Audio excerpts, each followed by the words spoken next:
আসসালামু আলাইকুম সবাইকে।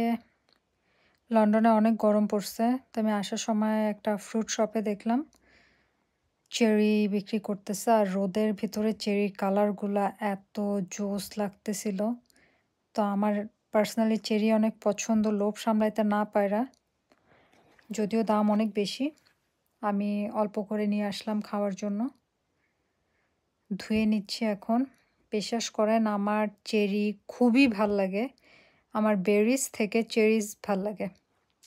ব্লুবেরি, ব্ল্যাকবেরি আমার ওসব এত ভাল লাগে না। রাসবেরি আমি ওগুলো এত পছন্দ করি না। ওগুলোর টেস্ট আমার সাথে যায় না। চেরি আমার কাছে ভীষণ ভাল লাগে। আপনারা কে টেস্ট করছেন? আপনাদের কার কেমন লাগে? আমাকে জানাবেন। আর thanks for watching my videos. আল্লাহ হাফেজ।